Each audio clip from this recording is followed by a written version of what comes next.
내 주께 기도해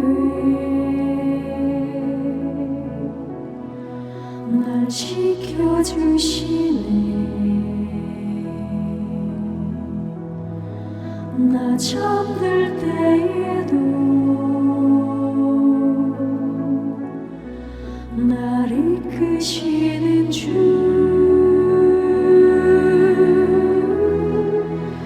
낙심될 때에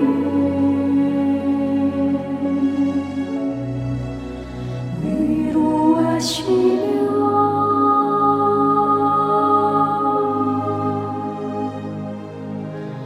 우리를 위하여 안전한 곳에 인도하여 주시네.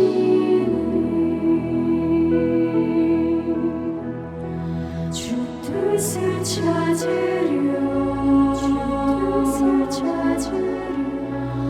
나 기도드리네. 어둠이 덮여도 날 구해주시네. 세상을 얻고 다 물리치신 주,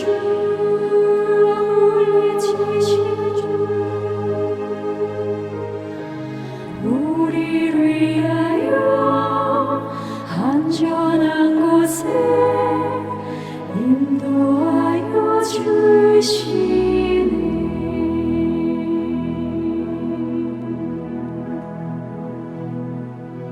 주의 길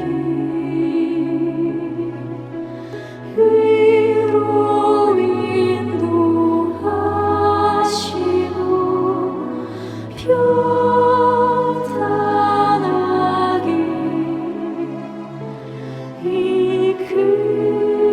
이끄시네.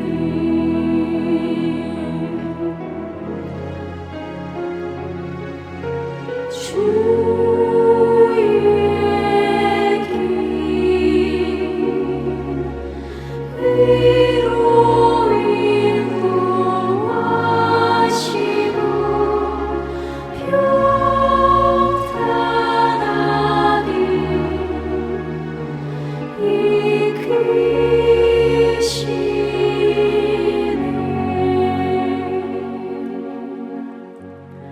주 뜻을 찾으려 나 기도드리네. 어둠이 덮여도 날 구해주시네.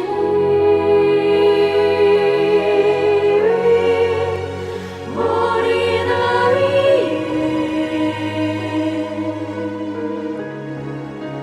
기도드리사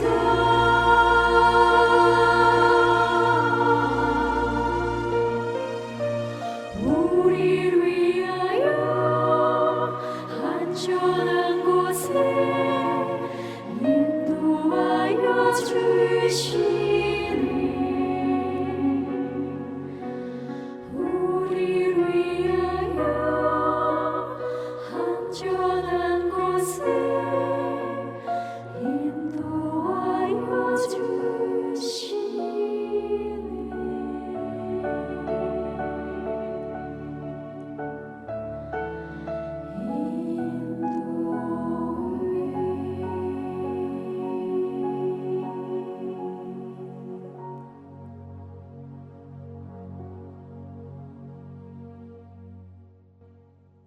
출애굽기 20장 15절의 말씀입니다.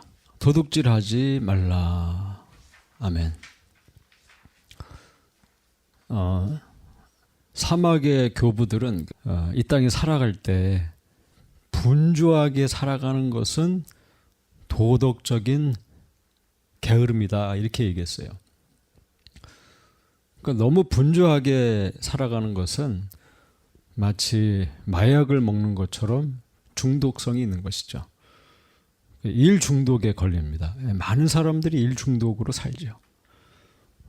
남들이 보고 부러워할 만한 그런 인생이 되기 위해서 달려가면서 실제로는 내 안에 있는 어떤 염려와 공포를 누르는 겁니다. 우리는 자기 자신을 잘 살펴보기보다는 어떻게 보이는 사람이 될까? 나는 이 사람들에게 어떻게 보이는 사람이 될까? 이런 그 생각에 붙들리는 경우가 많죠. 내가 뭔가를 갖고 내가 어떤 일을 하면 내가 어떤 존재인지가 결정된다고 생각하는 겁니다. 사람들이 서로 만나면 궁금해하죠. 당신은 무슨 일을 합니까?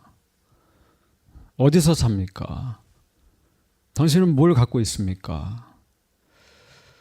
그런데 우리가 누군가를 만났을 때 당신은 어떤 사람입니까? 라고 묻지는 않습니다.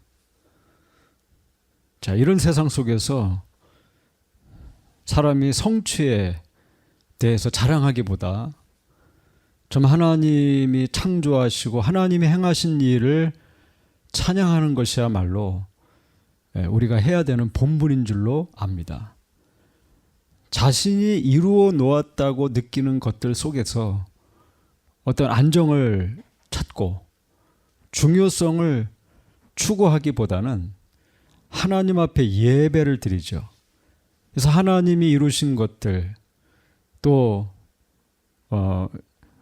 하나님의 성품과 존재를 알아가는 것이 내가 하는 어떤 성취보다 더 귀중하다는 것을 알고 고백하는 겁니다.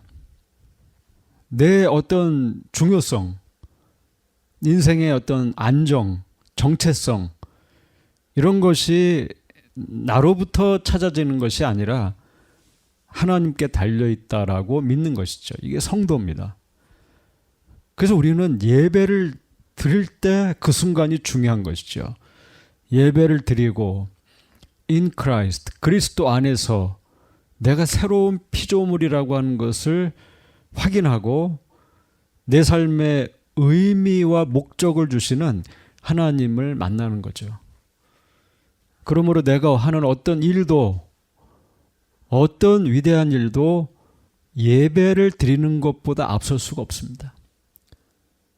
예배를 준비하고 예배를 하나님 앞에 드리는 것보다 더 중요한 일은 있을 수가 없어요. 자, 이것을 알고 믿고 행하는 사람들이 바로 성도죠. 그래서 예배를 드린다는 것은 나를 들여다보는 시간입니다. 나를 들여다보는 거죠. 그동안은 이 일을 보고 사람을 봤죠. 그러나 예배를 드릴 때는 자기를 보는 시간이죠. 물론 우리는 하나님을 봅니다. 하나님을 깨닫게 됩니다. 그런데 나를 깨닫게 되죠. 말씀을 듣고 찬양을 하고 기도하면서 하나님을 알고 또 나를 알게 됩니다. 여러분, 우리가 최소한 기도를 드리는 시간에는 거짓말을 할 수 없어요. 사람들에게는 할 수 있지만 하나님 앞에는 거짓말을 할 수 없어요. 유명한 삼일체 교리를 알려주었던 어거스틴은 교회 지도자로 감독을 있을 때 유명한 참회록을 썼습니다. 그는 교회 지도자로 있을 때 그것이 자기를 가리는 방패가 될 수 없었죠. 오히려 자기의 연약함을 드러냈죠.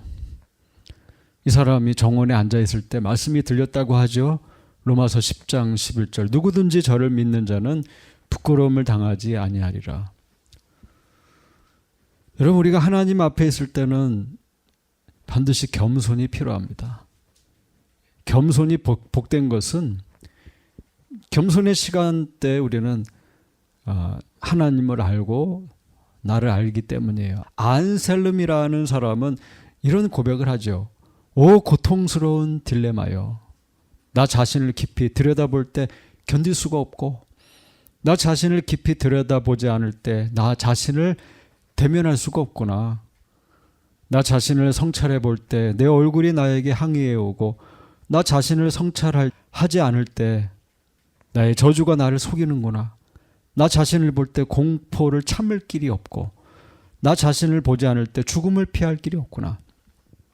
여러분, 늘 겸손이라는 미덕이 나를 따라다녀야 된다는 겁니다. 내 삶 속에 있는 어떤 악한 그런 현존 앞에 내 도덕적인 나약함과 무력함을 알게 되기를 원하는 것이죠. 그리고 하나님 앞에 돌아가는 겁니다. 그래서 오늘 이 마음으로 이 말씀을 다시 읽는 것이죠. 어떤 말씀입니까? 도둑질하지 말라. 여러분, 도둑질하지 말라는 말씀은 소유에 대한 말씀이에요. 또 노동에 대한 말씀이에요. 또 이것은 나눔에 대한 말씀이에요. 여러분, 이스라엘은 하나님 말씀이 통치하는 나라를 만들어야 하는 뭡니까? 하나님의 그 비전을 갖고 살았어요. 하나님의 꿈을 그들이 받았어요. 하나님 말씀이 통치하는 나라를 만들어라. 도둑질하지 말라. 이 말씀에 순종해야 됐습니다. 영적으로 어린 사람이 영적으로 자라나기 위해서, 여러분, 우리가 영적으로 자라난다는 것은 뭡니까? 그 말씀을 언더스탠드하고 말씀을 따라 사는 것이죠. 그런데 그저 이 말씀을 잘 우리가 하면 이 땅에서 잘 먹고 잘 산다가 아니라, 우리가 이 말씀을 통해서 뭡니까? 킹덤 오브 갓, 하나님 나라를 이 땅에 이루고, 그래서 하나님이 기뻐하시는 것으로 나가는 것이죠. 그래서 하나님 나라가 이 땅에 임한다는 것은 소유에 대한 청빈함이 따라야 된다는 거예요. 도둑질하지 말라. 이것은 소유에 대한 청빈함에 대한 말씀이죠. 거룩에 대한 말씀이에요. 거룩은 관념이 아니죠. 말이 아닙니다. 행함이 필요하다는 것이죠. 도둑질을 하지 말라는 겁니다. 도둑질을 멈추라는 겁니다. 우리가 도둑질을 하면서 주의 나라를 이룰 수는 없다는 거예요. 도둑질은 예전이나 지금이나 하지 말아야 될 일입니다. 심지어는 누군가 잃어버린 그 분실물을 내가 가져가도 그건 도둑질이 됐습니다. 예전에 고대 법전들을 보면 이런 내용들이 나오죠. 사람이 자기 것이 아닌 배를 가지게 되면 그는 은 10세겔을 지불하라고 했어요.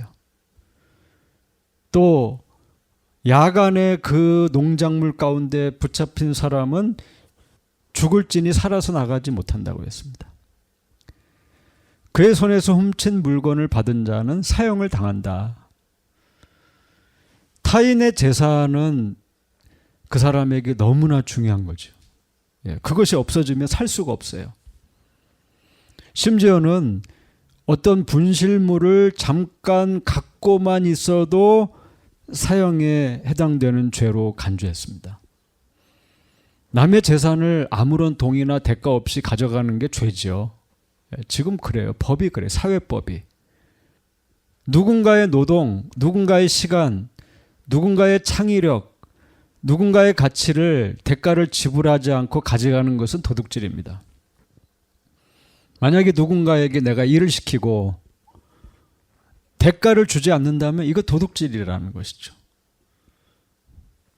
당신은 그림을 잘 그리니까, 노래를 잘하니까 이걸 하십시오. 무료로 하십시오. 당신은 경력이 없으니까 경력을 쌓기 위해서 공짜로 일을 하십시오. 사람을 함부로 부리고 시간을 빼앗으면서 대가를 지불하지 않는 것은 도둑질입니다. 근데 사람들은 어떤 것이 도둑질인지를 모르죠. 당신은 하나님을 향한 열정이 있으니까 무조건 이 일을 하고 어려워도 참으십시오. 이거 훈련입니다.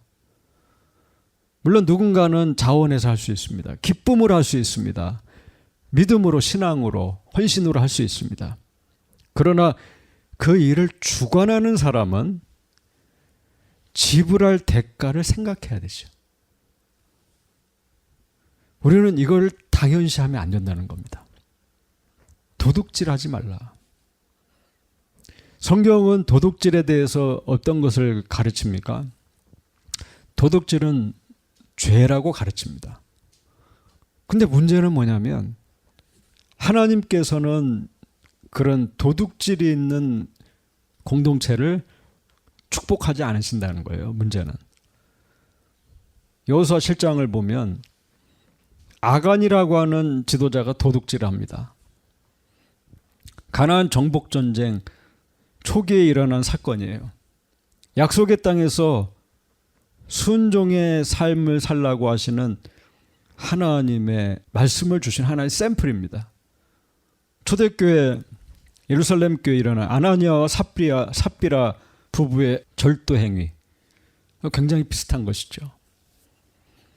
하나님은 하나님의 공동체가 하나님의 말씀에 순종하고 성령을 속이지 않는 바른 삶으로 가기를 원하셨다는 것이죠.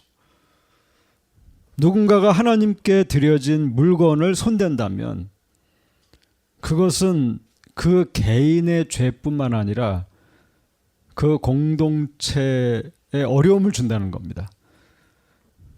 이스라엘 백성의 여리고성 정복에는 하나님의 요구가 있었죠. 온전히 바쳐진 것에는 손대지 말라.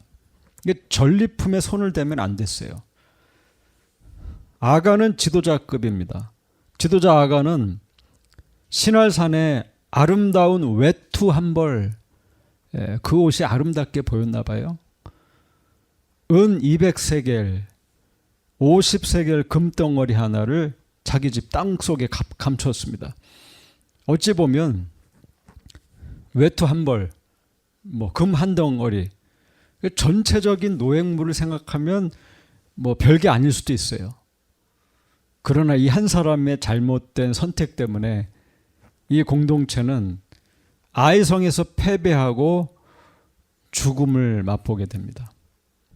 사람들은 실패를 했을 때 여러 가지 생각을 하죠. 내가 뭘 잘못했을까? 뭐가 없는 걸까? 무슨 실수를 했을까? 실질적인 여러 가지 생각을 할 수 있습니다. 그러나 대부분의 실패 스토리 밑에는 영적인 문제가 있다는 거죠. 영적인 문제. 여호수아 장로들도 무엇보다 먼저 하나님 앞에 드렸습니다. 하나님은 이렇게 대답을 해주시죠.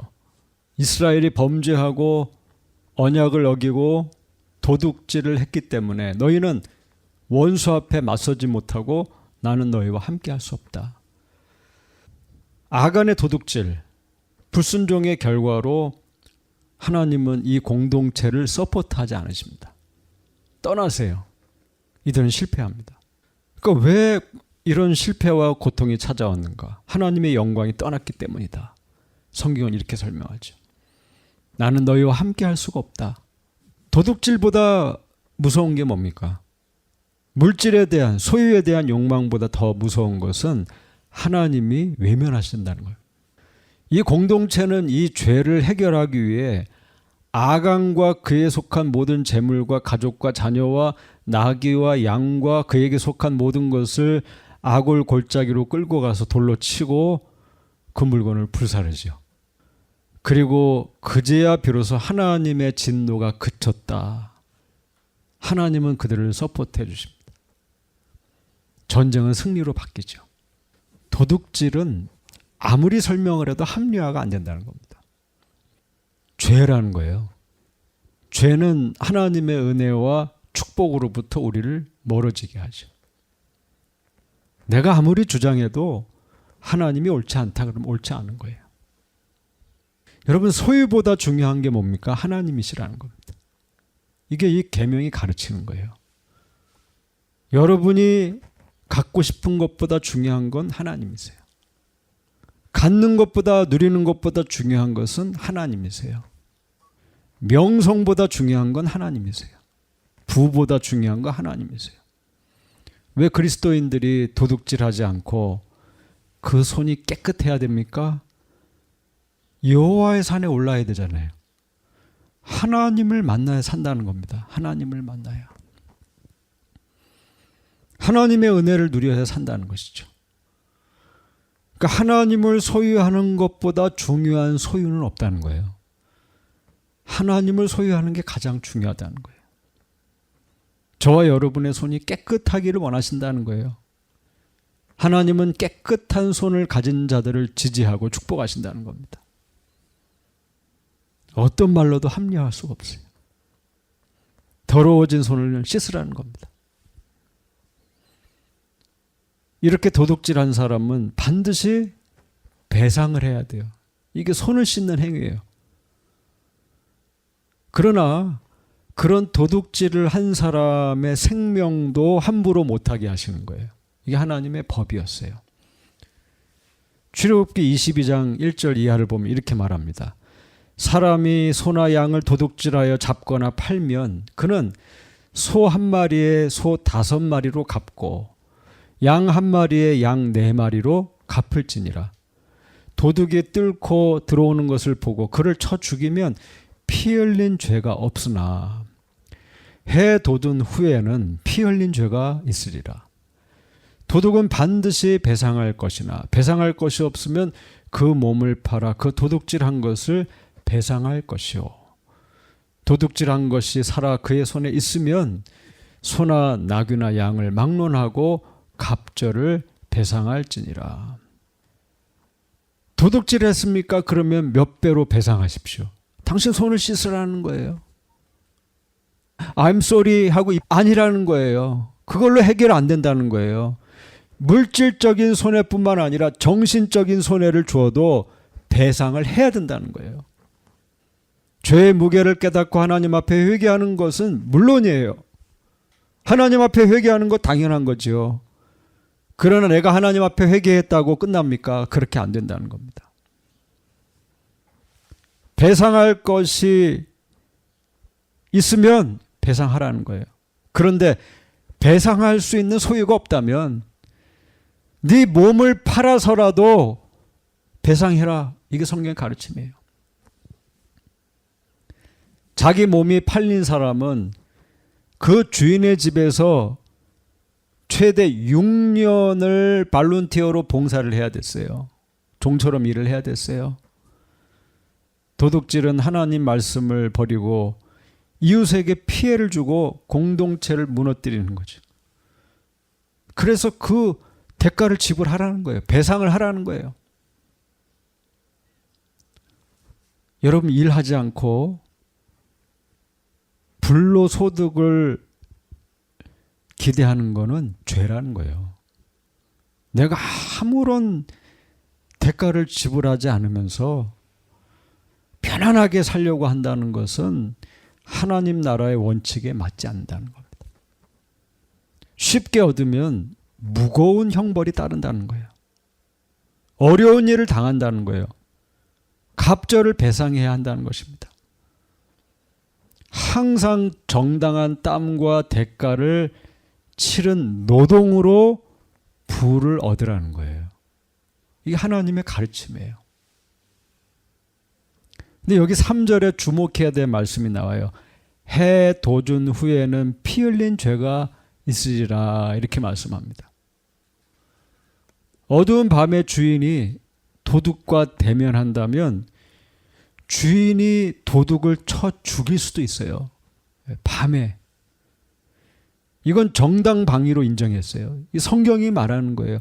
그러나 낮에 주인이 그 도둑의 생명을 빼앗게 되면 주인도 피 흘린 죄가 있다. 이게 성경의 말씀입니다.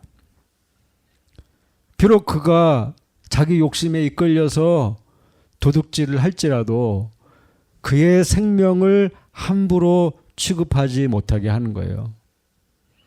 이 말은 뭐냐면 누구나 그 벌이 오기 위해서는, 벌을 받기 위해서는 정당한 재판이 필요하다. 이게 하나님의 공의예요. 공의. 하나님께서는 누군가의 죄가 발생했을지라도 그 죄에 대한 형벌을 공의롭게 받도록 하셨다는 겁니다. 도둑의 생명도 생명이라는 거예요. 죄인의 생명도 생명이에요. 하나님이 주신 생명이에요. 살인은 무조건 용납될 수는 없다는 겁니다. 살인하지 말라가 늘 존재하는 거예요. 계속 그 말씀이 있는 거예요. 쉽지 않은 거죠, 사실. 성경은 도둑질 한 사람에 대해서 충분한 배상을 요구합니다. 배상이 안 되면 어떻게 했어요? 몸을 팔아서라도 종이 돼서라도 갚아라. 그러나 죄인인 도둑질 한 자의 생명도 함부로 하지 말라. 공의롭게 처리하라는 거예요. 누가 봐도 죄입니다. 그러나 그 처리 방식은 공의롭게 해야 돼요. 사적인 감정으로 하면 안 돼요. 사적인 감정으로 누군가의 죄를 다루면 안 돼요. 그 죄를 다룰 때는 공적으로 해야 된다는 거예요. 공적으로. 사적으로 일어난 문제지만 그것은 공적인 테이블 위에서 처리되어야 한다는 거예요. 그래서 만약 어떤 형제가 자기의 소유를 잃어버렸을 때 당신이 잃어버렸으니까 당신이 찾으십시오라고 하는 것이 아니라 그거 함께 찾아주라는 거예요. 함께 도와주라는 거예요. 잃어버린 사람을 도와주라는 거예요. 이게 성경의 가르침이에요. 신명기 22장 1절 이하를 보면 이렇게 말해요. 내 형제의 소나 양이 길 잃은 것을 보거든 못 본 채 하지 말고 너는 반드시 그것들을 끌어다가 내 형제에게 돌릴 것이요. 내 형제가 내게서 멀거나 또는 내가 그를 알지 못하거든 그 짐승을 내 집으로 끌고 가서 내 형제가 찾기까지 내게 두었다가 그에게 돌려줄지니 나귀라도 그리하고 의복이라도 그리하고 형제가 잃어버린 어떤 것이든 내가 얻거든 다 그리하고 못 본 채 하지 말 것이며 내 형제의 나귀나 소가 길에 넘어진 것을 보거든 못 본 채 하지 말고 너는 반드시 형제를 도와 그것들을 일으킬지니라. 아멘. 고대 사회에서 형제의 소나 양은 그의 생명에 관한 재산이 될 수 있죠. 성경은 형제의 재산을 서로 지켜주도록 했어요. 서로. 당신 것은 당신이 지키십시오. 당신 것은 당신이 지키십시오가 아니라 함께 지켜주도록 했다는 겁니다. 형제의 재산이 어떤 것이든 그것이 나귀든 의복이든 형제가 잃어버린 어떤 것이든 그걸 못 본 채 하지 말고 그의 재산에 손해가 생기고 어려움이 생기면 남의 일이라고 못 본 채 하지 말고 너는 반드시 형제를 도와서 그 재산을 일으켜라 라고 말씀하신다는 거예요. 하나님의 공동체는 서로의 재산을 함께 보호하고 지킬 수 있도록 적극적으로 도와줘야 된다는 겁니다. 형제를 못 본 척 하지 마라. 어려운 사람 못 본 채 하지 말고 필요하면 그 사람 도와주라는 겁니다. 도와줄 수 있으면 도와주라는 거예요. 재산으로 어려움을 당하는 사람이 있죠. 그런 성도가 있죠. 적극적으로 도와서 어려움을 극복하도록 하라는 거예요. 여러분 이런 말씀은 그렇게 쉽게 적용할 수 있는 말씀은 아니에요.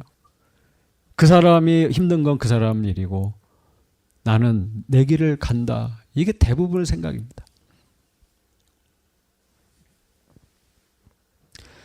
도둑질하지 말라라는 계명은 단지 남의 것을 취하지 말라 뿐만 아니라 다른 형제의 재산을 보호하고 그래서 뭐예요? 그 형제의 재산을 보호해 준다는 건 뭐예요? 죄가 이 공동체에 들어오지 못하게 한다는 거예요.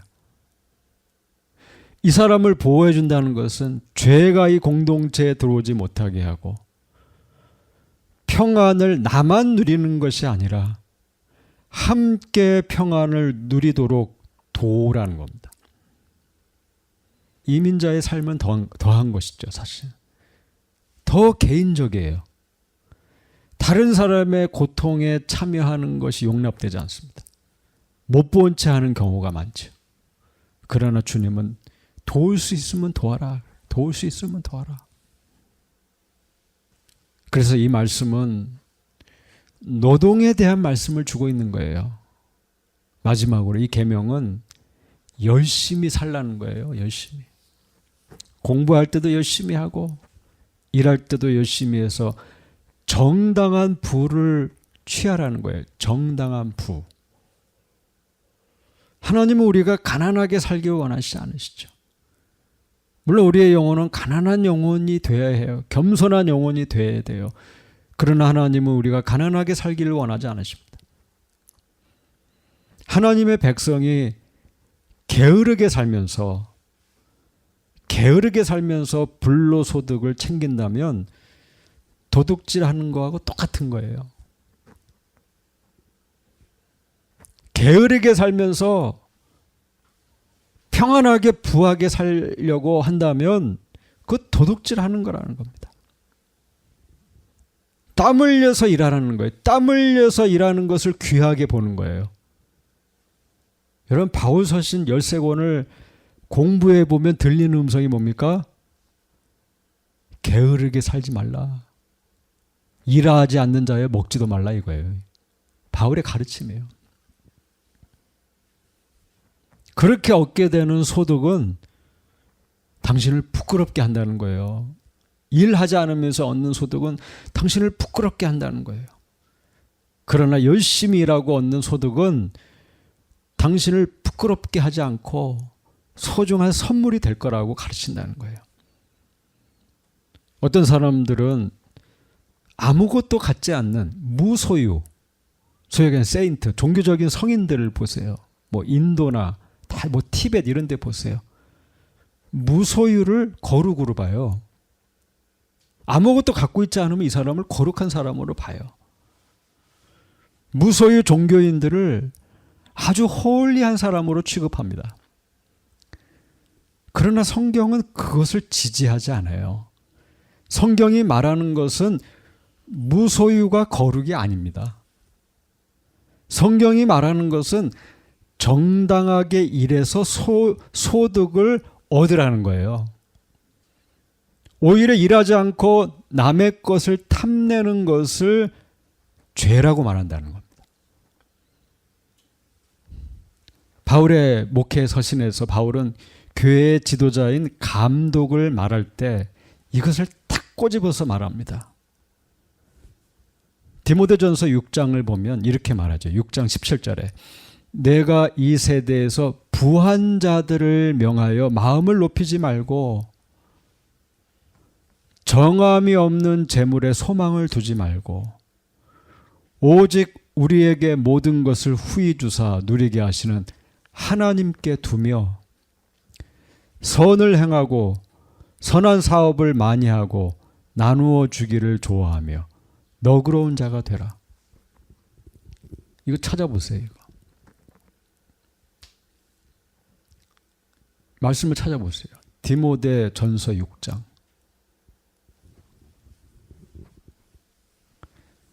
내가 이 세대에서 부한 자들을 명하여 마음을 높이지 말고 정함이 없는 재물에 소망을 두지 말고 오직 우리에게 모든 것을 후히 주사 누리게 하시는 하나님께 두며 선을 행하고 선한 사업을 많이 하고 나누어 주기를 좋아하며 너그러운 자가 되라. 이것이 장래의 자기를 위하여 좋은 터를 쌓아 참된 생명을 취하는 것이니라 라고 말했어요. 여러분 정함이 없는 재물에 소망을 두지 말라는 거예요. 하나님께 소망을 두라는 거예요. 선을 행하라는 거예요.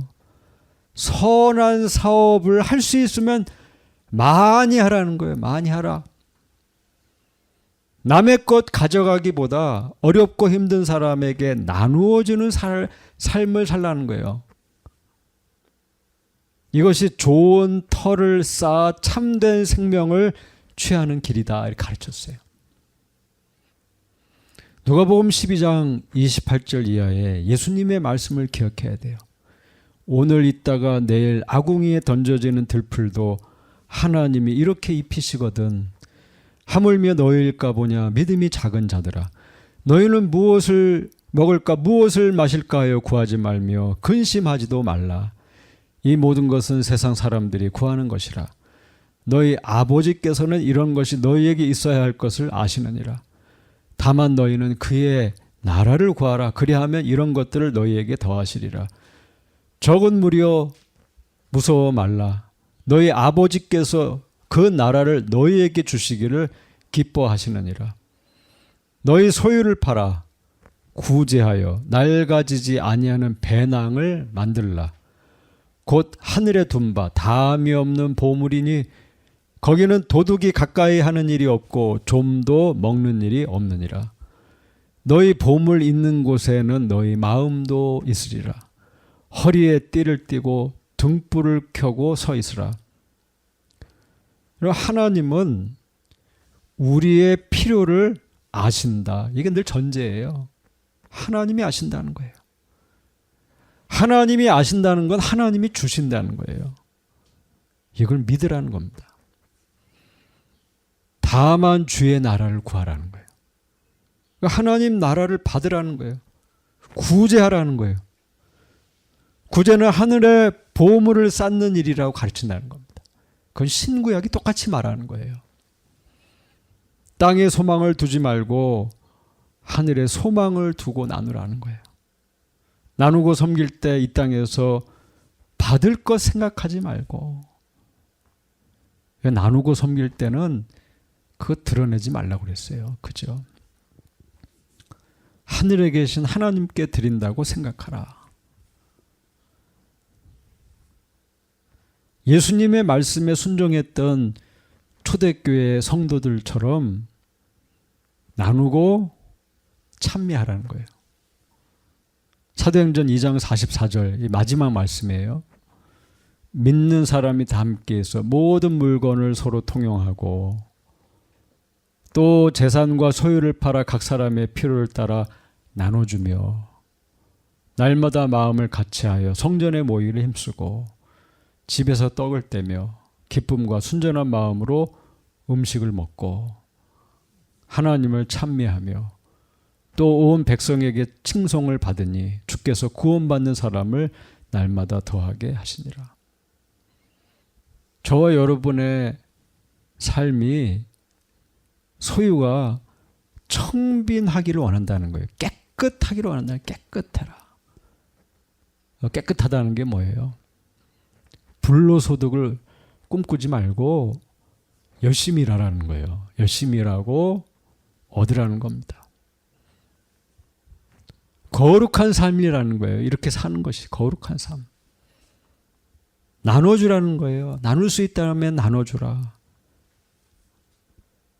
자기의 몸을 쪼개서 우리에게 주시고 그의 피로 우리를 구원하신 예수님을 기억하고